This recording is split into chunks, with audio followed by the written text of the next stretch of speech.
ramai lagi tak tahu saiz tayar kita masing-masing. Terutamanya kaum-kaum wanita. So, tengok video ni sampai habis kita ajar.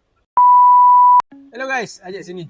Hari ni, saya nak tunjuk macam mana cara-cara nak tengok saiz tayar. Ramai lagi tak tahu saiz tayar dia sendiri. Video ni khas untuk kaum-kaum hawa dan juga lelaki-lelaki yang tak tahu langsung pasal kereta. Macam mana nak tengok saiz tayar kereta. Kita ada dua jenis tayar. Ni tayar terpakai. Kalau kata tayar baru tu memang jelas dah nampak. Diibaratkan macam tayar kereta hampa lah. Saiz tayar sini, nampak? 185, 55, 15. Lebar, tinggi, saiz rim.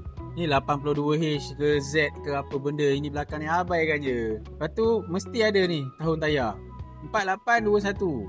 Maknanya minggu ke 48 tahun 21. Tengok tayar lain. Ni tayar apa? Ini tayar Hankook, tayar Viking. Saiz dia sini. Sini 185 60 R15. Ni tahun tayar 0822. Minggu ke-8 tahun 2022.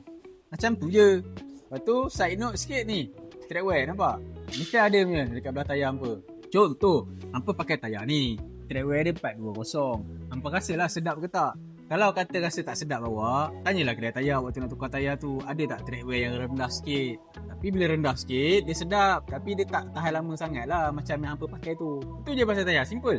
Contoh kita bagi harga untuk Honda City GM2 185 55 16. Tiba sampai 117.